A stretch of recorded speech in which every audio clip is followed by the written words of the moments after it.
Olá, está começando mais um Maconhômetro Ciência. Esse, que como se sabe, é um projeto do Cannabis Monitor em parceria com o Psicocult, né, um programa de entrevistas com pesquisadores brasileiros que têm a maconha e a política de drogas como objeto de estudo. Nós estamos na terceira entrevista da segunda temporada e hoje nós vamos conversar com o advogado e antropólogo Emílio Figueiredo, ele que é doutorando na Universidade Federal Fluminense, conforme vai se apresentar aí daqui a pouco. Bom, eu sou Marcos Veríssimo, sou antropólogo e apresento aqui o Maconhômetro Ciência junto com o meu camarada Yuri Mota, e juntos estamos tocando esse projeto de entrevista com pessoas que fazem pesquisa com a maconha ou sobre a maconha e seus inúmeros atravessamentos no espaço acadêmico brasileiro, na universidade, nos espaços de produção do conhecimento. Então esse é um programa de associação entre o Cannabis Monitor e o Psicocult, e o Psicocult que é parte do INEAC, que é o Instituto de Estudos Comparados em Administração de Conflitos da Universidade Federal Fluminense. Yuri, salve, beleza, meu camarada? Salve, salve, Veríssimo, beleza? Imenso prazer estar aqui com você novamente, podendo receber aí nosso colega e amigo Emílio. Antes de mais nada, vou deixar aqui, para quem não me conhece, uma apresentação breve e falar também um pouco do objetivo, do que é esse projeto do Cannabis Monitor com o Psicocult. Meu nome é Yuri, sou bacharel em Política Pública pela Universidade Federal Fluminense, mestre na linha de Segurança Pública do Programa de Pós-Graduação em Sociologia e Direito, também da Universidade Federal Fluminense, e atualmente estou fazendo aí o doutorado pelo mesmo programa.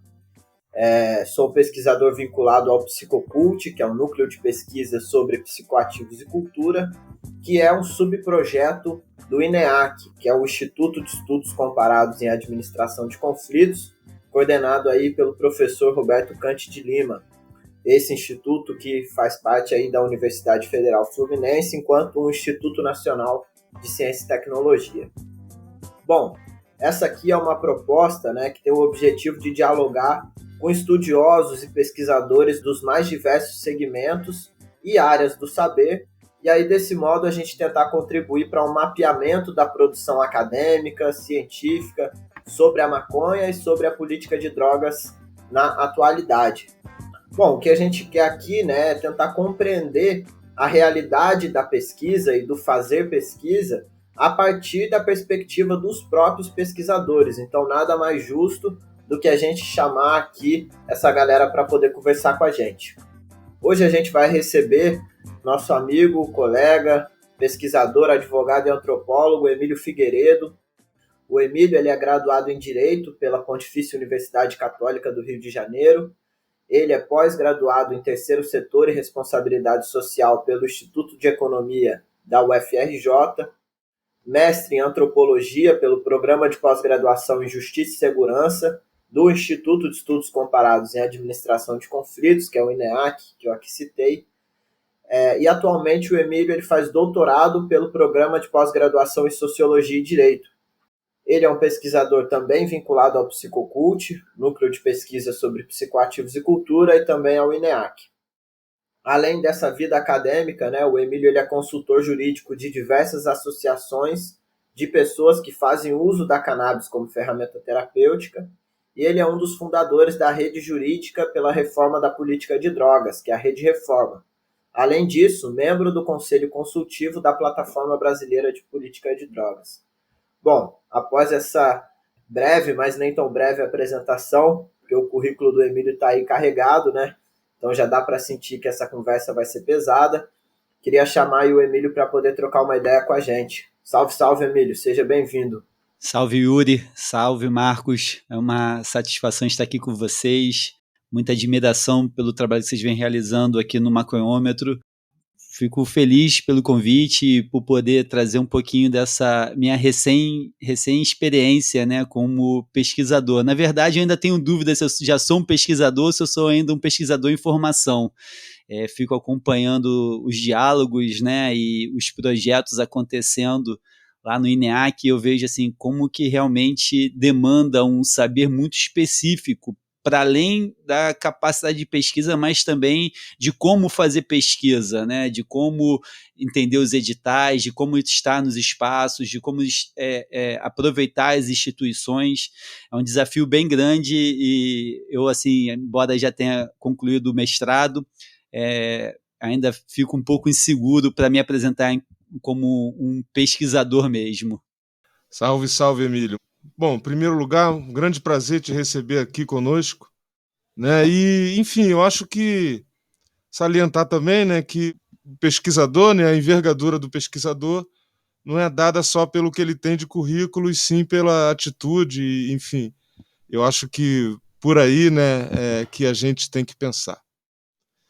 Então eu começaria te pedindo, Emílio, para falar um pouco exatamente, né, dessa sua trajetória, né, de como foi que você se tornou, né, um pesquisador, né, que nos motivou, te convidar aqui para falar conosco hoje, e como foi sua trajetória de entrada nesse universo da pesquisa.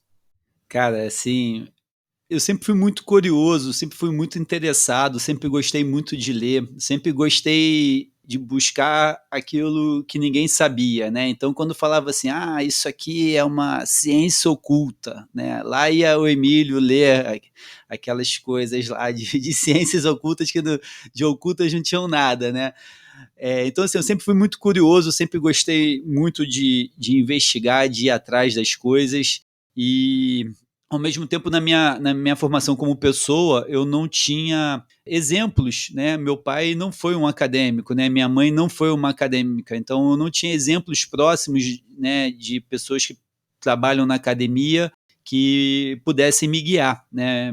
Minha mãe era empresária, meu pai era advogado e foi nesse caminho que eu segui. Mas meu pai, ele sempre advogou para pesquisadores do CNPq. Né? Meu pai trabalhava muito com o servidor público federal e trabalhava para os pesquisadores do CNPq, questões de gratificação especial, um monte de enrolação que o governo faz com os pesquisadores. Meu pai ia lá brigar em nome dos pesquisadores.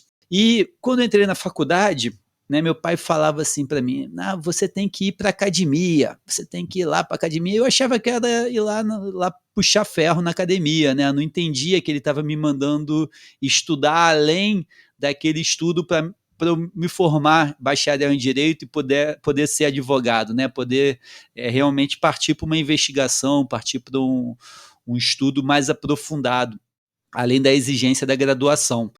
Por anos, lá na PUC-Rio, eu passei pela portinha do PETJUR, né, que é o grupo de pesquisa jurídica lá do Departamento de Direito da PUC, e eu nunca me interessei em bater naquela porta. E aí, assim, fui começar a entender as coisas, né, mas quando tive contato realmente com o Veríssimo. Né, tive contato com o Veríssimo em 2011, ele se apresenta como antropólogo, integrante do INCT-INEAC, lembro até hoje, assim, a gente apertando a mão, e ele falou, não, eu sou antropólogo, sou pesquisador, e INCT-INEAC era para mim uma sopa de letrinha, né, mas fiquei muito interessado pela antropologia, eu já tinha uma ideia do que era antropologia, né, fiquei bem interessado pela antropologia, e dali em diante acabei tendo contato com a ciência numa outra perspectiva, né? Acabei conhecendo os pesquisadores, né? Eu tinha muito contato com o professor João Menezes, e, né, um neurocientista renomado, com um currículo, né, admirável, e ver esses cientistas de perto acabou também me trazendo essa vontade, né, de ir além, né, daquela investigação amadora e sem método e sem o ideal. E aí juntou o Veríssimo, logo depois com o professor Frederico Policarpo, né, que é hoje meu orientador, falando assim, não, você tem que fazer mestrado, tem que entrar na academia, vamos lá, leva essa experiência que você tem como advogado para dentro da academia, você vai poder contribuir muito e tudo mais. E aí aconteceu de abrir o programa de pós-graduação em Justiça e Segurança.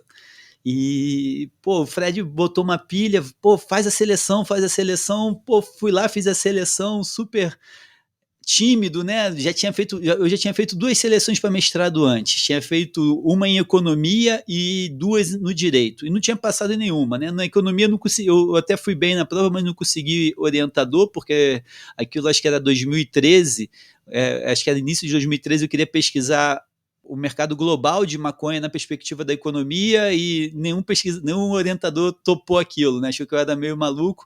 E depois eu fiz 2 seleções para o UFRJ no direito e realmente não passei porque não me preparei adequadamente para a seleção. Mas essa seleção para o programa de Justiça e Segurança eu estudei, né? Estudei Malinowski, estudei Laura Nader, estudei bastante. E o Luiz Roberto Cardoso, lembro até hoje dos textos que eu li, né, o Missi também, que eu li para a seleção. E eu saí da prova achando que eu tinha ido mal, né? Eu sabia o que precisava responder, eu respondi, mas eu não tinha segurança de que eu tinha ido bem. E foi assim, uma grande satisfação quando eu vi que eu fui aprovado, né? Fui ainda aprovado com uma boa qualificação. E quando eu comecei a frequentar as aulas de antropologia e comecei principalmente a ler o livro do professor Roberto Canti sobre antropologia do direito, que a ficha sei lá, 15 anos de advocacia, né, de 15 anos de direito, na verdade muito mais de 15 anos, porque eu comecei a trabalhar com direito aos 16 anos de idade como estagiário, né, já estava carregando o processo por aí desde novinho, a ficha caiu. Aí que eu entendi o que era o direito, né? Que o direito nada mais é do que uma manifestação cultural da humanidade, não tem grandes sofisticações, não tem grandes diferenças para outras manifestações culturais, né? E que cada sociedade, né, cada local tem esse saber, né? Faz parte do saber local o direito. E isso eu só fui entender no mestrado, né? Já anos de advocacia, graduação, pós-graduação, né? Mas quando eu comecei a ler e entender isso, foi muito interessante para mim como advogado, porque muita coisa que não fazia sentido passou a fazer sentido. E aí passei a olhar a minha profissão de uma maneira diferente. Mas, para além do advogado que eu já estava consolidado no mercado, né, de advocacia, né, já tinha realizado trabalhos bem interessantes, assim, que apareceram bastante por conta das demandas da cannabis, eu precisava realmente realizar uma pesquisa, né? Então, muita reunião com o Frederico, por ser meu orientador, ouvir os colegas, né, ouvir o Kant, né, ouvir o Marcos Veríssimo, ouvir bastante pessoas que estavam já produzindo saber científico na antropologia para eu poder me apropriar dessa experiência deles e poder realizar a minha pesquisa. E assim, eu acho que depois de ter defendido, né, a dissertação, ter feito uma etnografia e fiz assim na marra mesmo, no meio da pandemia, entrevistando por meio eletrônico, né, não pude, só 2 entrevistas foram presenciais, as outras 14 foram via Skype, e depois sentar para escrever, para poder concatenar tudo isso, né? O que eu quero, o que eu tenho para mostrar, né? O que eu tenho para contribuir com a academia por meio da minha dissertação, a partir dessas entrevistas, a partir desse meu conhecimento acumulado, a partir dessas minhas leituras, né, dessas referências bibliográficas que eu fiz nesses 2 anos de mestrado. E esse foi um desafio muito grande, aconteceu no início de 2021. Precisei realmente sentar e me concentrar e gastar muita ponta de dedo e muita bunda sentado, né, porque uma dissertação não cai do céu. E hoje eu fico olhando ela. Essa semana eu tive que revisar ela, né, porque ela vai virar livro e, né, vai ser lançada pela editora Reviver em breve. Eu assim falei, pô, ficou legal, né? Um ano depois a gente parar e ler, eu fiquei satisfeito. Então, faz um ano, né, que eu estava marcando a banca, né, e foi muito doido, porque eu estava com uma escrita extremamente emperrada. E aí o Fred vira para mim e fala assim, cara, vai ter seleção do doutorado, você não vai não? Aí eu falei, pô, eu vou. Aí eu fiz a seleção do doutorado e fui aprovado, só que a minha dissertação não estava pronta ainda, eu tinha que defender, e aí lá vou eu, naquela correria, terminar a dissertação, marcar a banca e poder me matricular no doutorado. Então hoje já estou aí em mais uma etapa, muito feliz com o doutorado também. É interessante ver a diferença, né, de perspectiva do que é um mestrado, do que é um doutorado. A diferença não é a mesma coisa. Quem pensa que, não, vai, né, graduação, mestrado e doutorado é a mesma pegada, não é. Realmente o doutorado, a exigência é muito maior e faz sentido ele ter mais tempo, e até mesmo o que eu me proponho agora no doutorado, pelo menos nesse início, né, acabei de concluir o primeiro ano, estou começando o segundo ano do doutorado, o que eu me proponho a pesquisar é de uma profundidade muito maior do que eu consegui pesquisar durante o mestrado, né? Então, estou bem animado com essa nova vida de pesquisador. Acho que já falando, depois de rememorar tanta coisa, com mais segurança de me apresentar como pesquisador, né? A mesma insegurança que eu tenho de falar que eu sou professor, né? Eu estou dando aula em um monte de lugar, estou coordenando pós-graduação, estou dando aula em pós-graduação, mas professor Emílio, hoje ainda, professor, ainda estranho, né?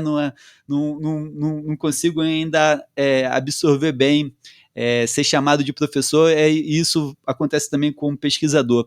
Mas vamos exercitando a pesquisa, porque esse é o futuro. Boa, valeu, Emílio. E parabéns aí pelas aprovações, né, que você falou, tanto no mestrado quanto aí no doutorado.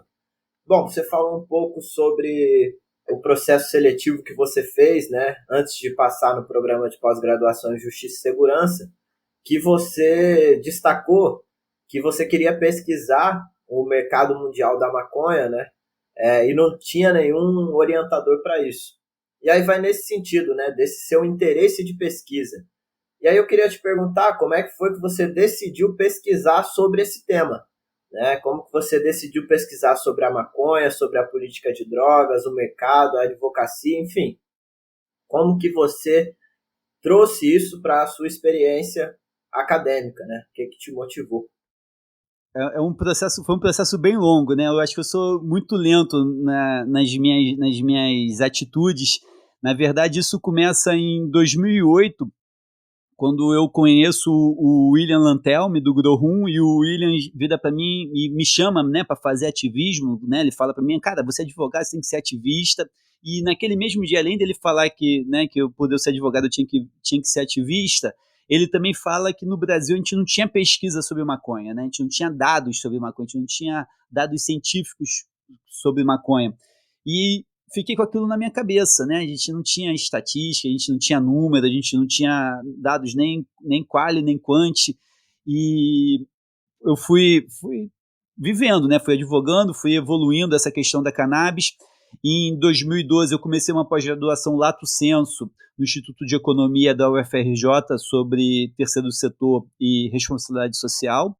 Nessa pós-graduação eu fiquei muito próximo da economia, e falei assim, vou fazer pesquisa em economia, vou fazer meu mestrado em economia, tem aqui na UFRJ mesmo, tem uma linha de pesquisa de políticas públicas, né, vou aqui.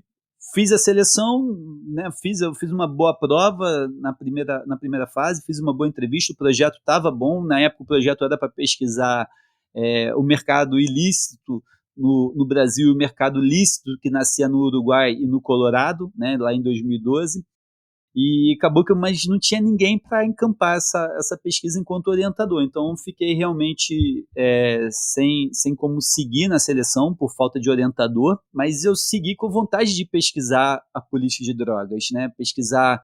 Depois, no direito, minha proposta foi de pesquisar tratados internacionais de controle de substâncias. Também, na verdade, eu tinha um orientador, era a professora Luciana Boatê, né? Tinha uma orientadora maravilhosa, mas eu que realmente não me preparei adequadamente para a seleção, né, os textos super chatos de direito, né, a galera que hoje eu não consigo nem ler mais, porque não me apetece, mas quando eu entrei para antropologia, né, porque o programa de pós-graduação em Justiça e Segurança é em antropologia, eu queria pesquisar um termo que o Kant falou logo numa das primeiras aulas, que era a produção da verdade legal. E eu queria pesquisar como se dá a produção da verdade legal sobre a cannabis no Brasil. Beleza, como se dá a produção da verdade legal sobre a cannabis no Brasil. Mas quando você vai pegar isso e levar isso pragmaticamente para uma pesquisa, esse é um objeto do tamanho de um mamute. Você não consegue botar isso numa dissertação, né? Porque a produção da verdade legal se dá em várias etapas, em vários ambientes, com várias pessoas, né? Você não consegue ter o foco necessário para uma dissertação. Você teria que, né? Essa pesquisa teria talvez ter começado antes mesmo de eu ingressar no mestrado, se eu quisesse exaurir, né, minimamente esse tema. E aí, conversa vai, conversa vem com o Fred. Cara, você está aí no meio dos advogados. Você é advogado, você está no meio dos advogados. Aproveita essa tua posição privilegiada no campo e escreve o que esses caras estão fazendo, o que essas advogadas e esses advogados estão fazendo em volta da cannabis. E aí lá vai o Emílio sentar para escrever isso, né? E aí vem a banca de qualificação, eu faço um texto pífio sobre isso, mas mesmo com aquele texto pífio, o Marcos Veríssimo e a professora Lucienbal me dão super dicas, super direcionamento de como realmente aprofundar aquela pesquisa, e o que eu fiz foi anotar, né, o que a banca de qualificação me trouxe de questionamentos e atender aqueles questionamentos, né? Passei a minha redação toda vendo as perguntas levantadas na banca de qualificação e respondendo elas. E aí, realmente, né, pesquisar o trabalho dos advogados nas defesas e demandas da maconha no Brasil se mostrou um objeto bem legal, né, muito, muito atrativo para mim, e que eu conseguia cumprir, né, com a dissertação. Legal, Emílio, valeu. Bom, a próxima pergunta que estava programada, né, era para a gente conversar um pouco sobre como é que é essa coisa do campo acadêmico no direito, né, como ele se constitui. Mas, a gente foi te ouvindo aí, né, e essa sua fala, né, você falando que se encontrou, né, enquanto pesquisador, não no campo do direito, mas no campo das ciências sociais e tal, enfim. Então, talvez a gente tenha que reformular essa pergunta, né? Talvez a reformulação necessária da pergunta vá na direção de o que o campo acadêmico das ciências sociais tem, né, que te levou a desenhar essa trajetória dessa maneira, né? O que você desconfia que existe, ou que você sabe que existe, no campo acadêmico das ciências sociais, que permitiu que, por assim dizer, florescesse ali essa sua trajetória como pesquisador? Assim, o que mais me agradou em conhecer a perspectiva da antropologia, primeiro a liberdade, né? A gente tem um mundo para observar, para contemplar, né, e para descrever. E isso no direito é extremamente restrito, né? Os debates são muito truncados. Raramente a gente tem um debate no direito que realmente seja uma coisa do que é, né? Muito do dever ser, né? Ou do que já foi, né? A gente fica, o direito se posiciona muito nisso, né? Não traz coisas realmente palpáveis para a gente trazer, a não ser os estudos empíricos em direito, né? Realmente tem os estudos empíricos em direito, beleza? Aí eu acho que a minha pesquisa antropológica é uma pesquisa empírica em direito, né? O Kant fala isso na banca, né? De como que a gente não pesquisa o direito, mas sobre o direito, né? Então isso a gente traz as evidências, né? Então, assim, eu acredito que eu vejo, quando eu conhecia, eu sempre gostei de ler a doutrina, né? Não a doutrina né?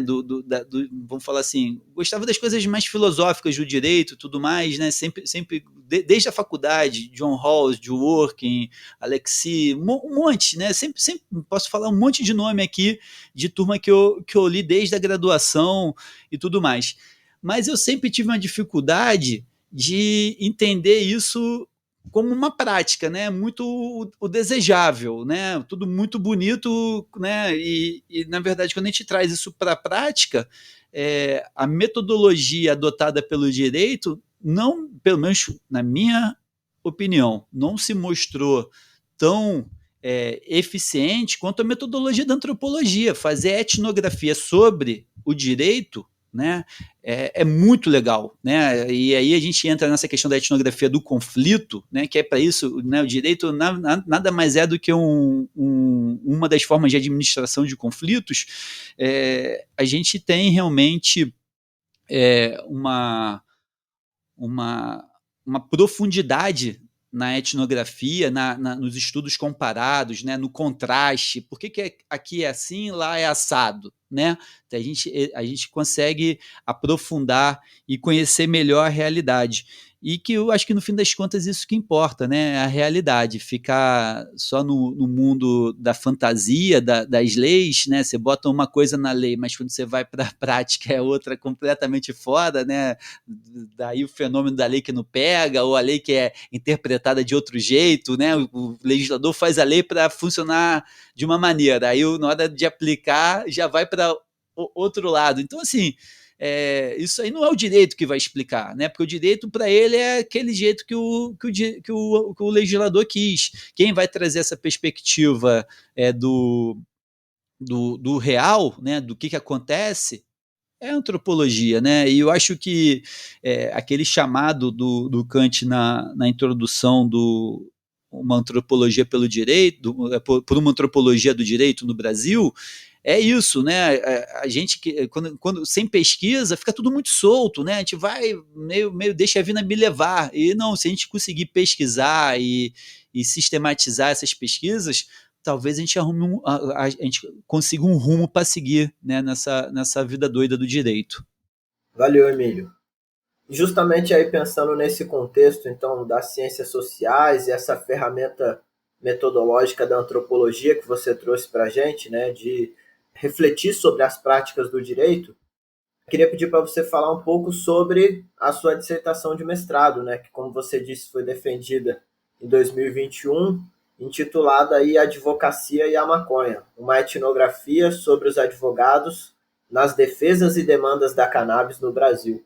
Então, essa etnografia foi realmente um achado para mim, porque eu estava perdido no campo, queria entender tudo né, dessa relação de direito e maconha, e, né, na prática, né, não a abstração, né, não a lei que proíbe ou a outra lá que excetua, né, não, mas como que isso acontece no dia a dia? Eu queria entender isso, e foi assim, né, realmente uma busca de como sistematizar, de como organizar isso numa dissertação.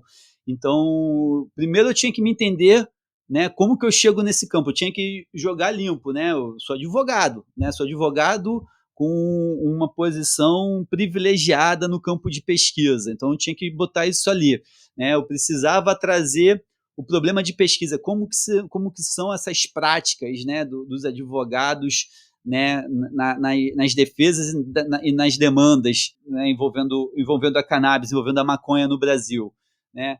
Tinha que falar da metodologia, né? Estava na antropologia, metodologia, etnografia, como que eu ia fazer isso, né? Como que eram as entrevistas, como que é a interlocução difusa, o documento que eu tive acesso, né? Tinha bastante coisa para abordar.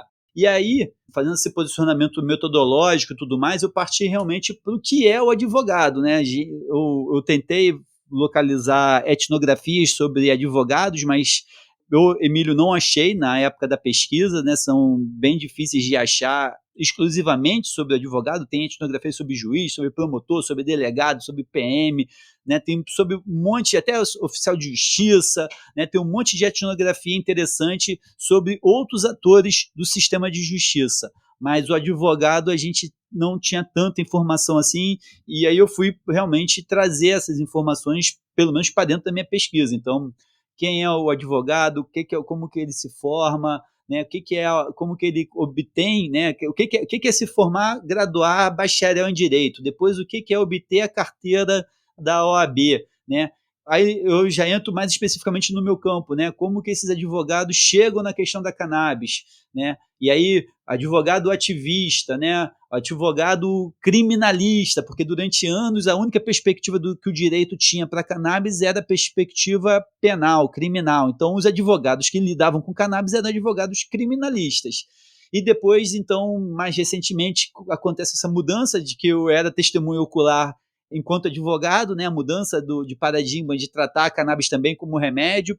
E aí foi muito interessante, porque eu entrevistei advogado que advoga na perspectiva criminal há 50 anos com cannabis, e advogado que não tem nem 5 anos de formado e trabalha com a demanda da cannabis enquanto um remédio. Então, né, essa diferença de abordagem da advocacia, da prática da advocacia, né? Uma na perspectiva criminal, outra que defende, outra na perspectiva de defesa da saúde, né? Que demanda, eu trouxe muito para a pesquisa, né?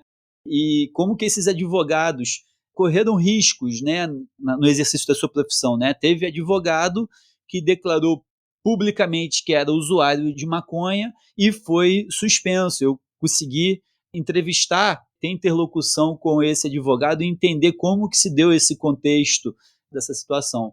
E depois de explicar o que eram os advogados, eu trouxe um conceito que eu adotei no trabalho, que são os casos e a causa da cannabis, né? Os casos de cannabis, que são os processos judiciais, e aí temos vários casos, né? Temos os casos criminais de defesa, temos os casos de reconhecimento do uso do remédio, de demanda pelo fornecimento do remédio, habeas corpus, defesa demanda de associações, agora demanda de empresas. Então, assim, um monte de casos de cannabis, né? O carro-chefe é o habeas corpus, né? O habeas corpus eu consigo dar uma dissecada nele ali, né? Não no habeas corpus em si, mas na prática do advogado, como que o advogado constrói o habeas corpus, eu consigo transmitir bastante informação, né? Sobre como que o advogado trabalha nessa parte, e também a causa da cannabis, né? Porque há toda uma disputa política, né, de demanda social, de mudança de tratamento legal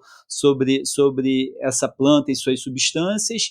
E, por fim, eu fecho de como que os casos de cannabis e a causa da cannabis articulam entre si, né? Porque cada caso vitorioso judicial fortalece a causa lá na frente, né? Mas também a evolução da causa também serve de argumento para aquelas demandas e aquelas defesas nos casos de cannabis. E pode ser também o contrário, né? Eu tenho um caso mostro o caso de um rapaz que ele, por ser ativista, na ação criminal que ele estava envolvido por conta de cannabis, ele é chamado pelo juiz de devoto da maconha, né?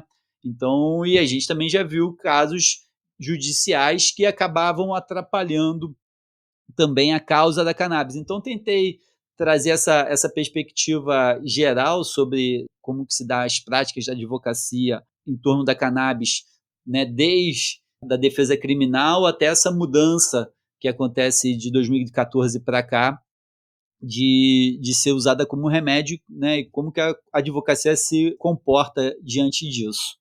Valeu, Emílio. A gente pensou também em explorar um pouco isso da sua atuação no ambiente acadêmico, né? Enfim, você tem publicado seus trabalhos, enfim, e a gente foi levantar, né? Tem tanto publicação sua na Revista Brasileira de Política de Drogas, né? A Platô, por exemplo, né? Que é uma revista já para a Academia das Ciências Sociais, mas não só, como também no artigo seu no Boletim do IBCCRIM, né? Que aí é uma publicação mais voltada para o direito. Então, por aí a gente já vê que você circula.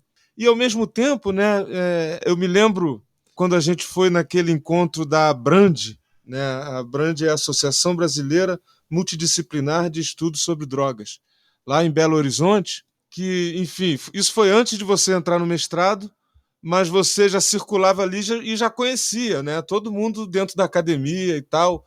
Então, a pergunta pode ir mais ou menos nessa direção aí, né? O que você faz hoje, né? Mas também calcado não só nessa sua trajetória acadêmica, né?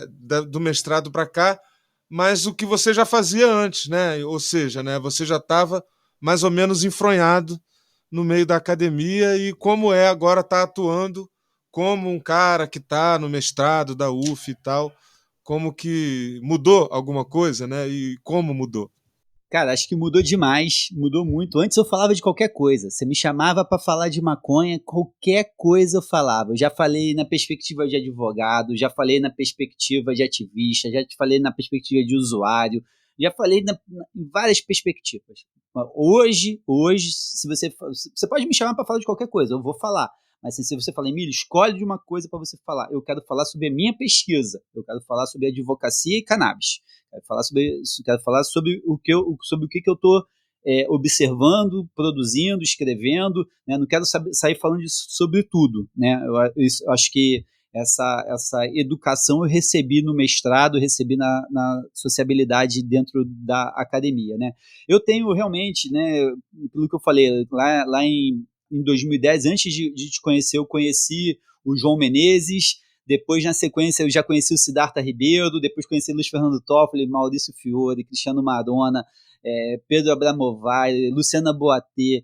Cara, conheci André Galassi, cara, conheci pesquisadores aos montes do Brasil inteiro, que eu amo, que eu adoro, Edmund McRae, né? Tem um monte de pesquisador que eu adoro, e várias pessoas com quem eu lidava, né, assim, no ativismo e tudo mais, também foram galgando espaço na academia. Então, Luana Malheiros, entendeu? Você tem outras pessoas que eu vi crescer junto comigo, né? Então, é muito legal ver essa turma que me recebeu, né? E que hoje está junto comigo na academia, né? Então, muito legal. E outra coisa assim que eu sentia, né? Eu sempre tive muito prestígio por conta da advocacia, por conta da ousadia da advocacia que eu exerço.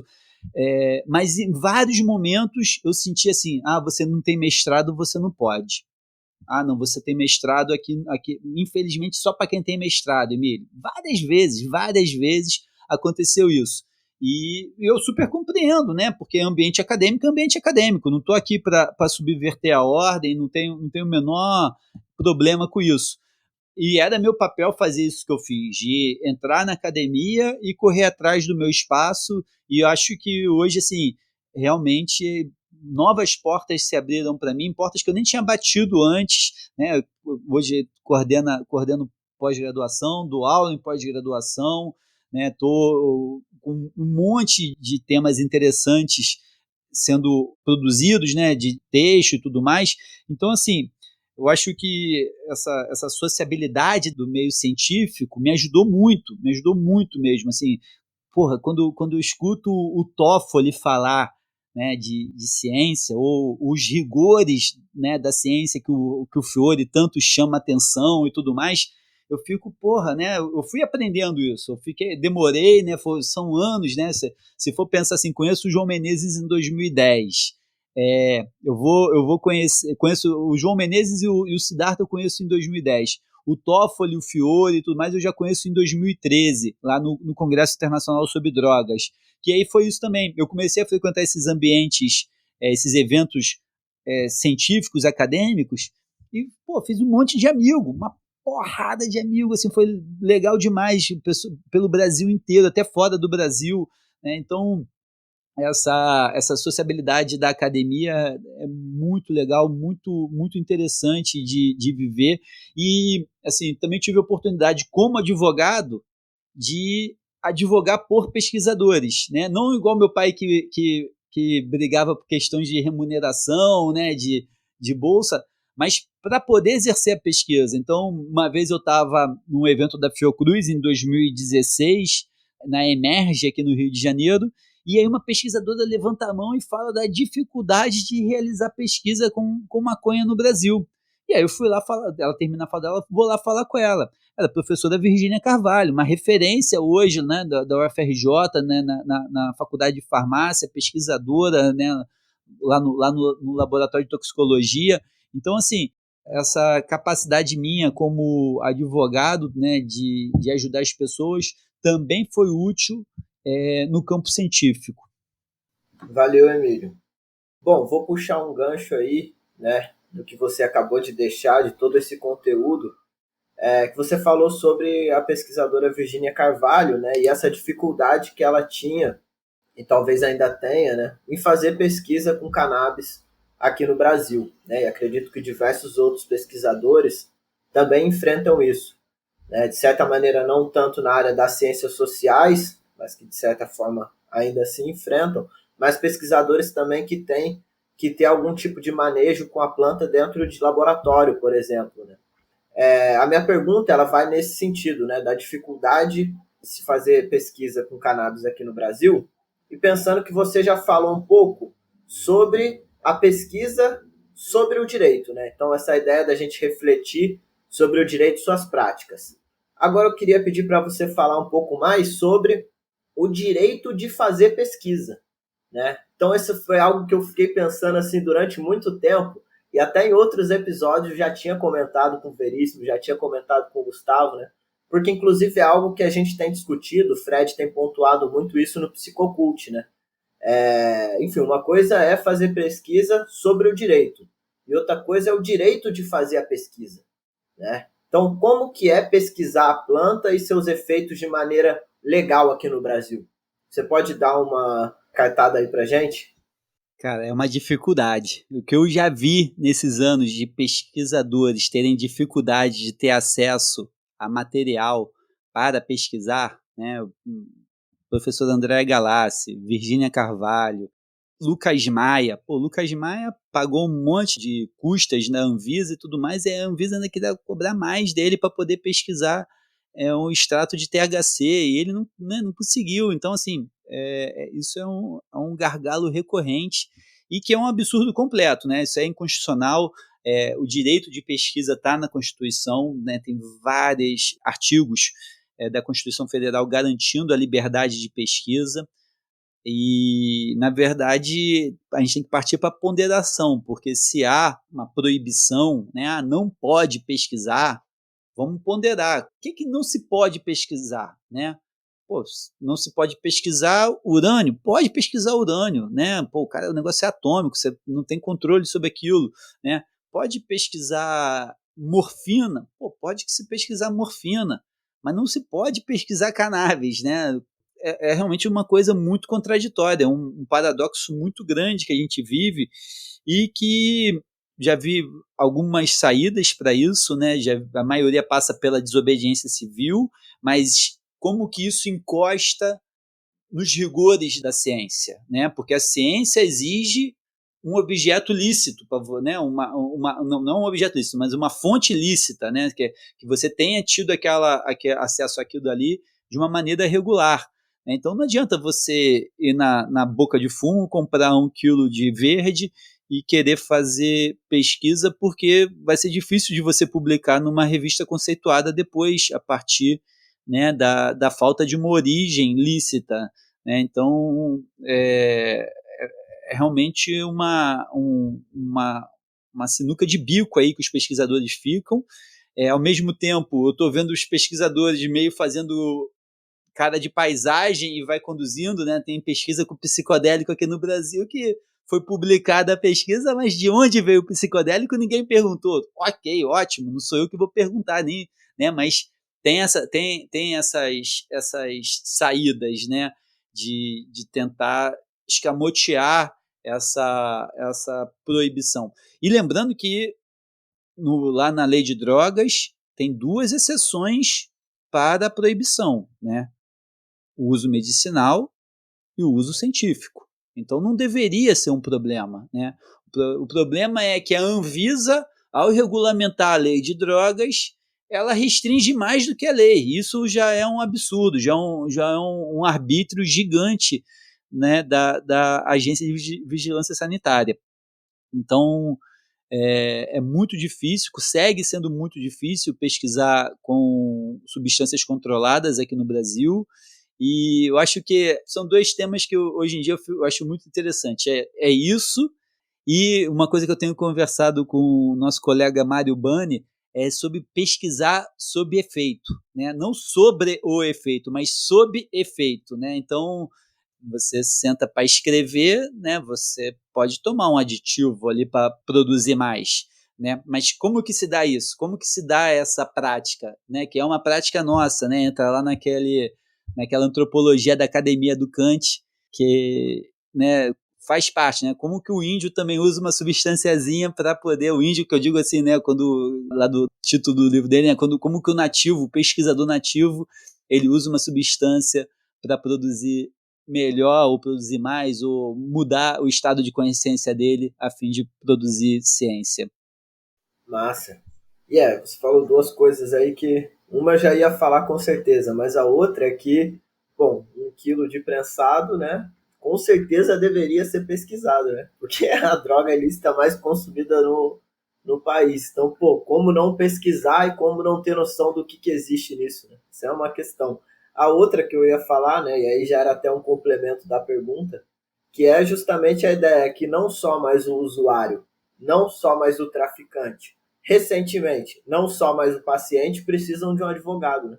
Pô, agora até o pesquisador precisa de um advogado para poder ter acesso, né, cara? Não é o usuário, mas não é o traficante também, né? E o paciente. Mas, pô, agora quem quer pesquisar, pô, também tem que ter um advogado, né? Isso é algo que me chama muita atenção também. E não só esse contato aí que você falou agora por último, esse contato, né, de você pesquisar sobre o efeito, né, de também fazer o trabalho de campo com pessoas que estão ali usando algum tipo de substância, né? Isso também é super interessante, né? Não só na hora de sentar para escrever, mas também na hora da interlocução, né? Isso também é algo super maneiro de refletir. O Kant, quando contava que sentava lá com os polícias para tomar uma cerveja, né? Ou, por exemplo, a minha pesquisa, onde eu fumei com um paciente, né? Então, como que você produz e faz a interlocução ali sob o efeito de alguma substância, né? Como essa substância também ajuda com que você se relacione com as pessoas, né? Isso também é outro ponto maneiro pra caramba. Mas é isso, vou passar aí a bola pro Marcola, ou para você se quiser responder antes. Deixa eu complementar. Você falou, né, do pesquisador necessitar de advogado. Teve esse episódio da Virgínia, né? A gente deu bastante apoio a ela no início da Farmacannabis. Outro momento que eu advoguei pelo pesquisador também foi quando o Eduardo Schemberg, né, que faz pesquisa com psicodélicos, o Eduardo Schemberg queria trazer MDMA para pesquisar o uso do MDMA em caso de estresse pós-traumático. E a burocracia da Anvisa, junto com a burocracia do DEA lá nos Estados Unidos, ele não conseguia de jeito nenhum trazer. Ele teve que chamar a gente, né, para a gente judicializar e conseguir que a Anvisa fosse obrigada a autorizar que ele importasse o MDMA. E deu certo, né? Ele já publicou essa pesquisa. Hoje em dia também um ponto importante da pesquisa com cannabis é a canapse, né? Chegar lá na canapse e ver aquele monte de planta crescendo do outro lado da rua, o batalhão da PM e tudo mais, você fica assim meio, caramba, como que é isso, né? Mas realmente também é um enfrentamento aí não tanto jurídico, mas da desobediência civil mesmo, da gente pagar para ver, a gente usar os nossos privilégios, né, de advogado, de homem branco e tudo mais, para fazer o enfrentamento, né? Ver aí até onde a corda estica, né? Se arrebentar para o nosso lado, dentro desses privilégios, talvez não seja das piores pessoas para arrebentar a corda. Valeu, Emílio. A nossa próxima pergunta, né, é te pedir um pouco para falar como é o trabalho lá da Rede Reforma, né, que é por onde você tem feito, né, esse ativismo, né? A Reforma é a rede jurídica pela reforma da política de drogas. Diz aí para o nosso ouvinte qual é a da Reforma. Cara, a Reforma é um coletivo incrível que eu tenho a maior satisfação de fazer parte e, né, de ter fundado e de hoje ocupar a diretoria executiva, que reúne advogadas e advogados de todo o Brasil, advogados que são sensíveis às injustiças causadas pela política de drogas proibicionista e que congrega esses advogados para trocar seus saberes, né, para poder se apoiarem mutuamente, para se educarem ali dentro. Então, a Rede Reforma ela reúne essas advogadas e esses advogados, né, para realizar essa troca interna, mas também para auxiliar pessoas que estão precisando, né, de advogado e não têm condições de arcar com as despesas. Então, nessa caminhada aí, a Rede Reforma foi fundada em 2016, ela já ajudou muita gente. A gente é tão somente um coletivo de advogados, a gente não tem um comunicador, a gente não tem um administrador, a gente não tem ninguém assim para dar um suporte para a gente, para além dos advogados. Então, tudo que acontece ali acontece na raça mesmo, né? A gente fala que a gente não tem dinheiro, mas de capital humano a gente é muito rico, né? A gente tem um capital humano incrível, as advogadas, né? Você pega aí o que a Cecília e a Gabriela têm feito em São Paulo, né? Na advocacia, um monte de vitória incrível, trancamento de ação penal por tráfico, coisa raríssima, revisão criminal, o cara já estava condenado por tráfico, vai lá, consegue reverter e absolver o sujeito, né? Um monte de vitórias interessantíssimas, né? Que as advogadas têm conseguido, os advogados também, o Ítalo, o Eric, André Feijes, né? Tem um monte de feitos super legais, tem uma turma nova chegando com muita raça, com muita vontade, né? E que também contribui não só na advocacia, mas também na academia. Quase todo mundo ali, de alguma forma, está inserido na academia. E, além de estar inserido na academia, também estão inseridos em espaços de política, né? Então, ocupam comissões na OAB, ocupam conselhos estaduais e municipais de política de drogas. Tem um monte de espaço que a reforma ocupa. E a gente quer ampliar essas atividades, né? Em 2022, a gente vinha aí, início de 2020, cheio de planos, quando veio a pandemia. Então a gente recolheu a pipa um pouco, né, para passar a ventania. Agora que está passando, a gente está retomando as atividades. A gente quer muito poder colaborar com a formação dos advogados. A gente já fez um ensaio ano passado, em 2021, quando a Rede Reforma organizou durante semanas, toda sexta-feira à noite, reuniões abertas para debater publicamente a tese do habeas corpus, né, porque muita gente pedia assim, divulga a tese, dá o modelo da tese do habeas corpus, e a gente fala assim, não adianta dar um modelo, né, não é uma receita de bolo, é realmente uma construção, né, é personalíssimo cada petição dessa que a gente faz. Então, a gente, em vez de liberar um arquivo Word com a tese do habeas corpus, a gente resolveu fazer 16 reuniões abertas, dissecando como que a gente construiu o habeas corpus. E aí um rodízio de advogados responsáveis por cada advogados e advogadas responsáveis por cada tema. E foi muito interessante, porque era sexta-feira à noite e muita gente aparecia, né, para assistir. A gente tinha um quórum bem alto. E agora a gente quer fazer algo nesse sentido mais organizado. Estamos em dúvida se a gente segue nesse modelo virtual ou se a gente faz um encontro presencial para a gente debater o que está acontecendo. E, assim, a reforma, além dessa formação, ela também incide nos campos, né, judiciais, né, principalmente no Poder Judiciário. Então, hoje a Rede Reforma está trabalhando arduamente para reverter o entendimento do STJ sobre os habeas corpus, né? O STJ, a quinta turma do STJ, entendeu que não cabe habeas corpus para cultivo doméstico de cannabis com fins medicinais, e a gente está incidindo lá no Superior Tribunal de Justiça para que ele mude esse entendimento. E eu acredito que em pouco tempo, né, a gente vai ter uma mudança de entendimento, porque eles viram que fizeram besteira. Houve um erro judiciário tremendo, julgaram com base em fake news, em desacordo com a realidade dos pacientes, e acredito que já a gente vai ter a mudança de entendimento do STJ sobre o habeas corpus, graças ao trabalho da Rede Reforma. Valeu, Emílio. Nessa segunda temporada, a gente está trazendo aí a participação dos nossos colegas do Psicocult. Hoje a gente vai trazer a pergunta do nosso colega e amigo Ricardo Nemer. O Ricardo, que é advogado, ativista antiproibicionista, e ele é mestrando no programa de pós-graduação em Sociologia e Direito. Além disso, né, o Ricardo também ele é um pesquisador associado ao Psicocult. Salve, Ricardo. Bem-vindo. Manda aí a sua pergunta. Emílio, eu gostaria de saber Como é que você fez, né, para poder fazer a sua etnografia sobre advogados? Porque é uma atividade tão natural para você, né? Queria saber como é que foi para você ter que estranhar o que te é familiar. Então, Ricardo, esse foi um dos maiores desafios, né? Estranhar o que é familiar, começar a discutir práticas que eu fazia de forma praticamente automática, foi realmente algo desafiador e foi um exercício mental, né? Passar a questionar aquilo que eu vi o advogado fazer, que eu mesmo fazia enquanto advogado, mas eu via os meus interlocutores fazer, ficar questionando eles, por que isso? Como aquilo? Né? Por que você fala, né, com o juiz quando vai apresentar uma petição? Né? Por que quando é petição importante você bate lá na porta do juiz? Ou por que é importante conversar com o promotor quando entra com habeas corpus?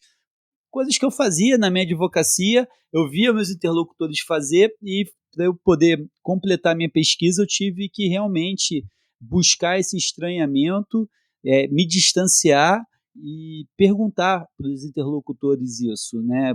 Podia parecer ser super básico para mim, mas cada resposta do interlocutor daquilo que eu fazia naturalmente me ensinou alguma coisa na minha prática de advogado, né? Porque ninguém faz a mesma coisa, né? Ninguém é igual a ninguém na advocacia, né? Todo mundo, cada um tem a sua forma de trabalhar, o seu estilo, e ver o outro colega trazendo o seu estilo ali ou a sua prática acabou me ensinando coisas novas. Então esse estranhamento que era muito mais interno meu, na verdade se mostrou muito coerente quando eu fui nos detalhes daquela prática dos meus interlocutores. Valeu, Emílio. Agora a gente queria ouvir você falar um pouquinho sobre como é que foi a sua experiência atuando aqui no Maconhômetro, né? Como um comunicador aqui conosco no podcast. Lá no começo, né? Eu, você, Monique e convidados, né? Que a gente fazia aquele programa ali propondo já um debate público e crítico sobre o tema da maconha, dialogando com diversos atores brasileiros que movimentam essa pauta na sociedade.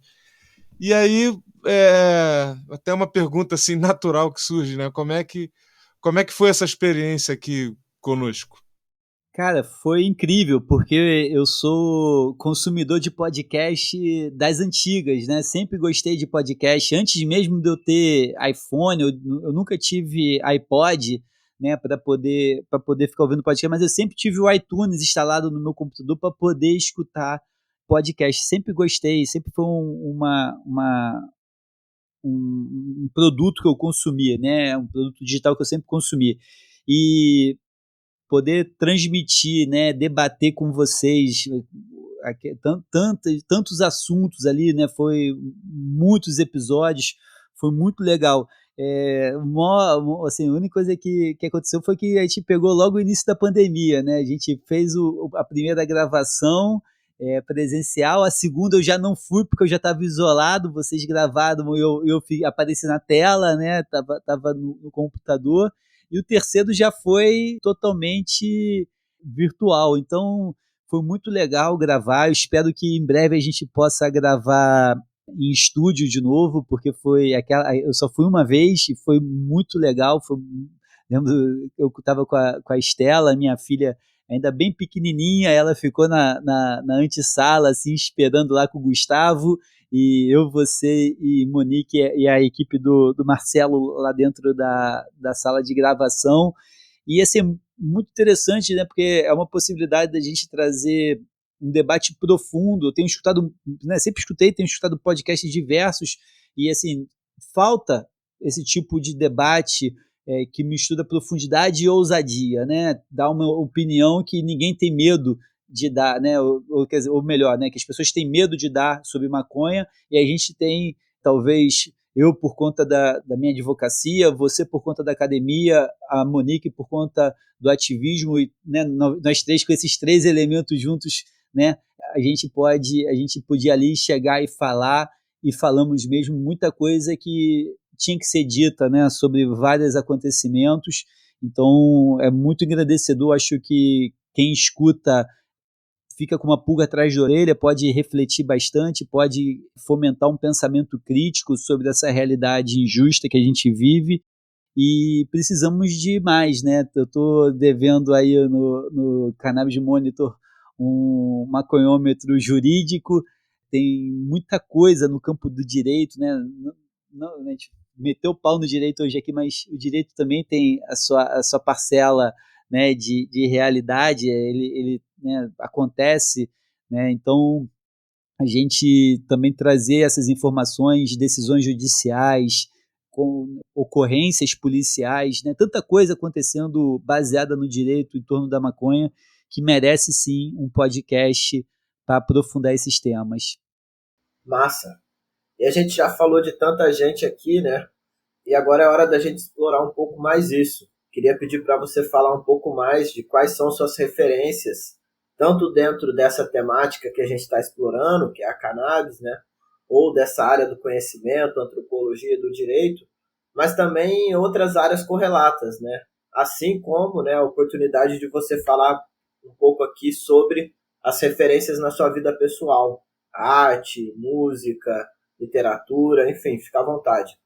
Eu tenho um post-it aqui no meu monitor que eu anoto algumas coisas que sempre que eu escuto me animam, né? Ou pelo menos me fazem reagir. Então, algo que acontece no mundo hoje, que é muito pouco falado, mas que me inspira, é a luta do Kurdistão, né? As mulheres, principalmente no Kurdistão, a forma como que elas reagem, né? De um lado a Síria, de outro lado a Turquia, de outro lado o Iraque, e a turma está lá resistindo, né? Numa revolução feminista extremamente, vamos falar assim, à frente do seu tempo, né? Então me anima cada vez que eu vejo sobre a crítica que elas fazem entre elas, mas numa perspectiva de crescimento, ou o amor revolucionário delas, aquilo ali é extremamente inspirador para mim. Também me inspira muito a luta de Bougainville na virada do século, né, a chamada Revolução dos Cocos, né, que na ilha de Bougainville, um grupo de nativos que trabalhavam numa mineradora reagem quando essa mineradora polui o principal rio da ilha. A mineradora faz galhofa com a cara dos caras, os caras vão lá e sapecam a mineradora, né? E no fim das contas eles estão com um embargo marítimo e os caras pegam os carros e todo o maquinário que tinha ali naquela ilha, eles transformam para funcionar a base de óleo de coco, porque eles não tinham mais óleo diesel. Então aquilo dali para mim é demais, né? Os caras abatendo o helicóptero na flecha. Então é outra fonte de grande inspiração. Cara, o Sea Shepherd também, né? Os caras que vão lá e enfrentam os baleeiros, saem na porrada mesmo, os caras de botinho, entram na frente lá do arpão que vai matar a baleia e são içados junto com o corpo da baleia lá para dentro do navio baleeiro. Eu acho essa turma demais. Também gosto muito do Aaron Swartz, né, que invadiu o MIT para poder quebrar a propriedade intelectual e, infelizmente, depois acabou se matando, né, por conta das acusações que ele sofreu por violar a propriedade intelectual, né, das grandes universidades. Eu gosto muito do Sci-Hub também, né, esqueci o nome lá daquela pesquisadora que acaba dando uma possibilidade de a gente ter acesso a vários estudos, a vários papers que a gente não teria como pagar.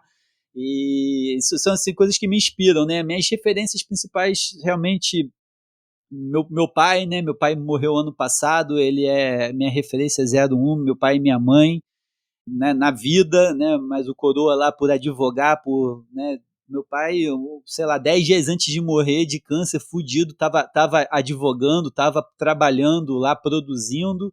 Então essa garra dele pela advocacia sempre me contagiou desde criança. Eu quis ser advogado porque eu fui ajudar ele a carregar processo ou a enfrentar fila de banco e vendo aquele amor dele pela profissão, acabei sendo contaminado.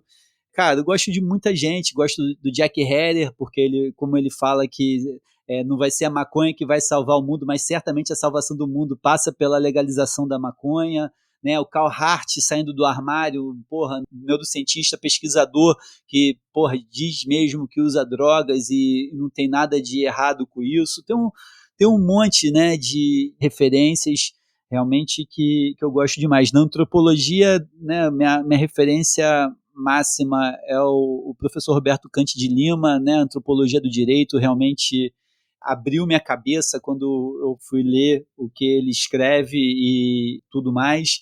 Então, assim, são bastante referências que eu gosto muito. Eu costumo dizer que eu sou cria do Planet Hemp também, né?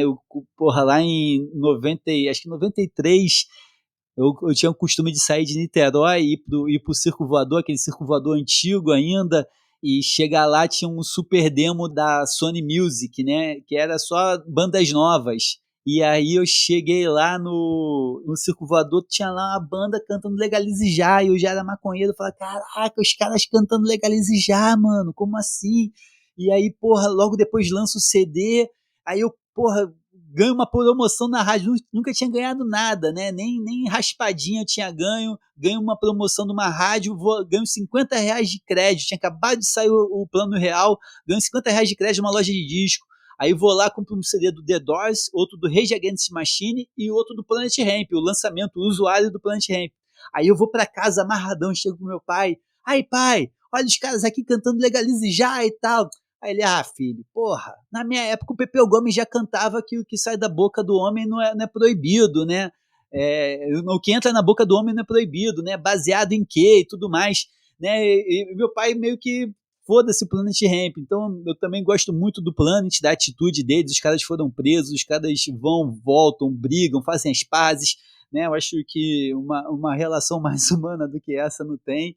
Cara, são muitas referências, assim, em termos de direito, para mim é bem difícil de falar, né?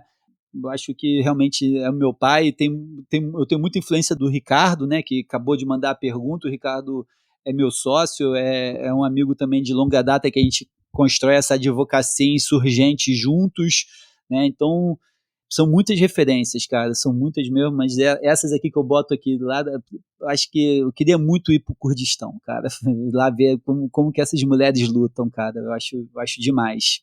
Valeu, Emílio, muito bom. Bom, no começo da sua entrevista você fez referência a uma memória sua aí, né, de quando você estava lá na PUC e o seu velho falava para você procurar academia, e aí você passou lá pelo serviço jurídico, né, assim, onde o pessoal do direito faz estágio, não é? E aí a nossa última pergunta tem um pouco a ver com isso, né, assim, o que você hoje diria para o garoto que está lá na faculdade de direito, naquela posição que você estava naquela vez, e passasse pela cabeça dele, por assim dizer, procurar academia, e fosse te procurar, e Emílio, o que você me diz? O que você diria para esse garoto, para essa garota que está lá começando os primeiros passos no direito e almejando contribuir para a produção do conhecimento? Cara, tenha ímpeto, né? Mas ao mesmo tempo tenha foco. Não queira abraçar o mundo na academia. Você escolhe um espacinho para você e abraça aquele espaço. Não adianta, você não vai conseguir. Eu recebo muito pedido de ajuda para monografia, né? Para a turma da graduação.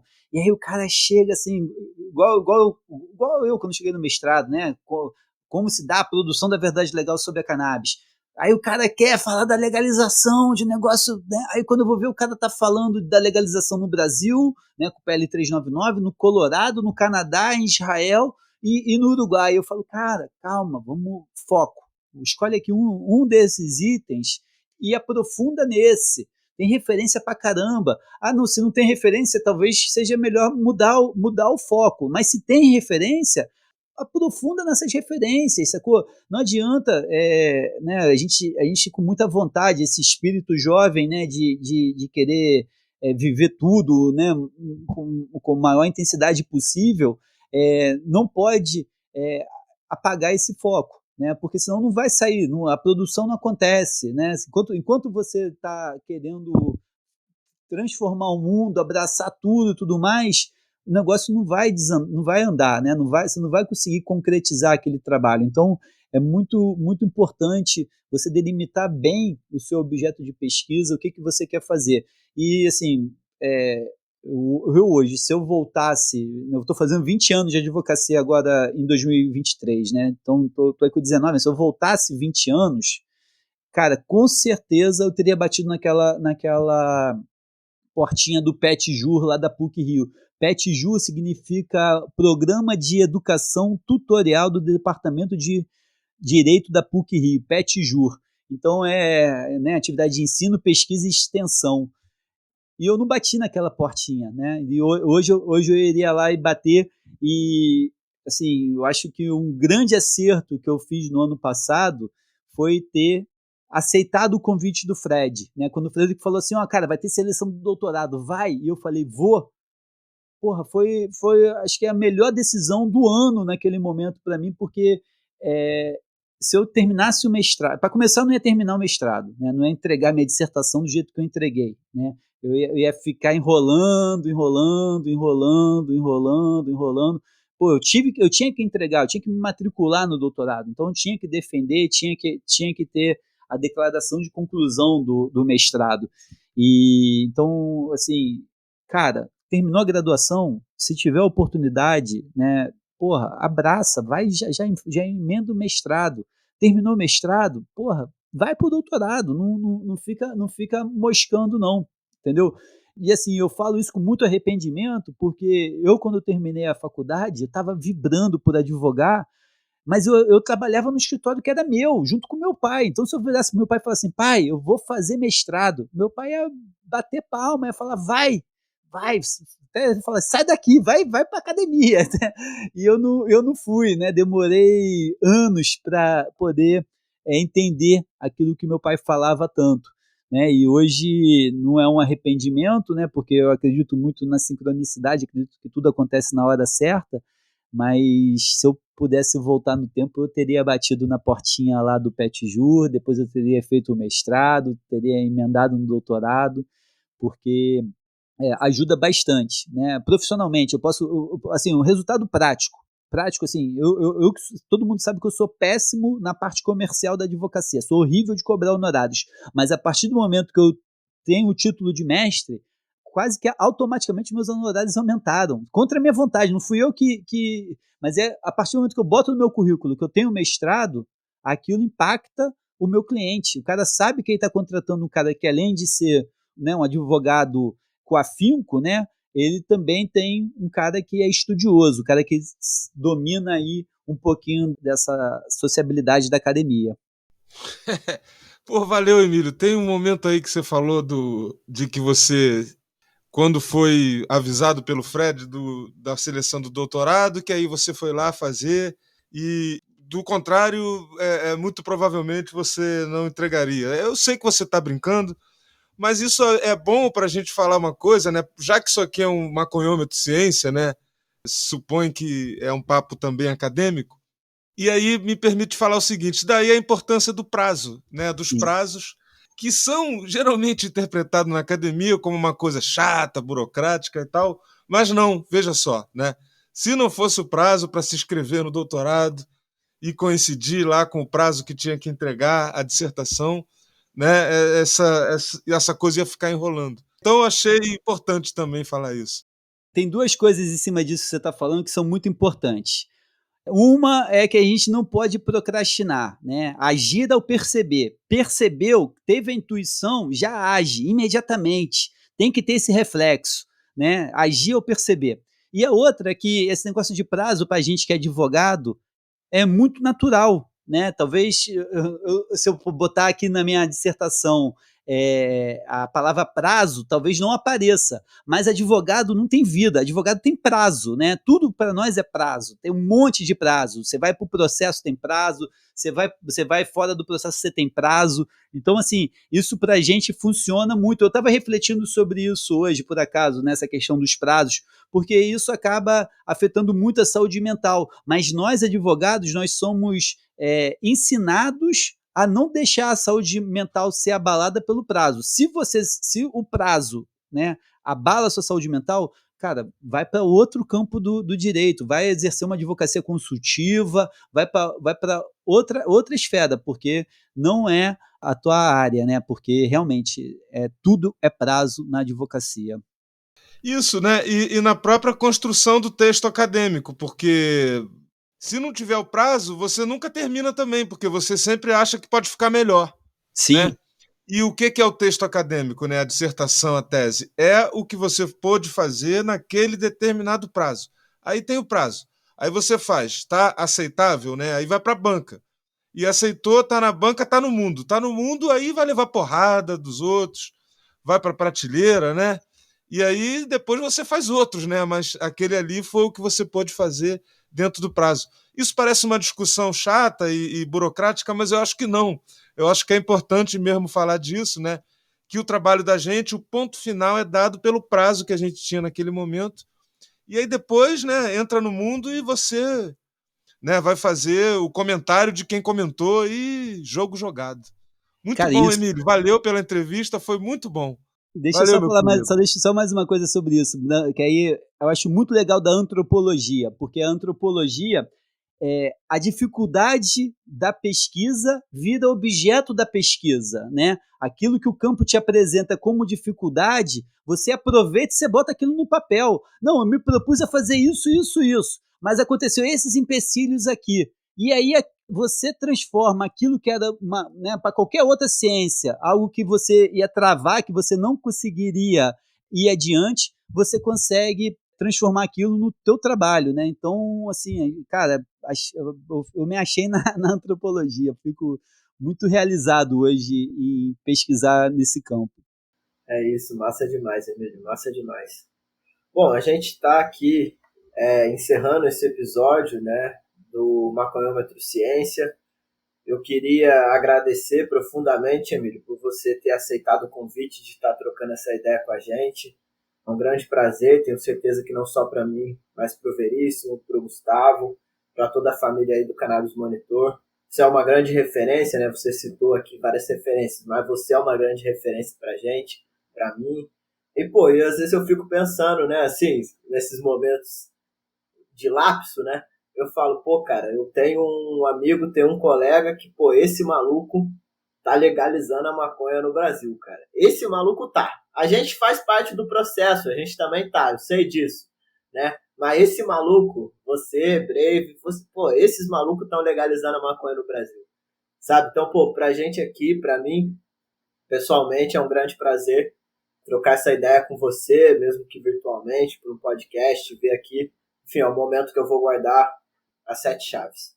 Bom, então, feito esses agradecimentos, Cannabis Monitor, INEAC, Psicocult, UF, né, para você aí que está nos ouvindo, também agradeço a sua audiência.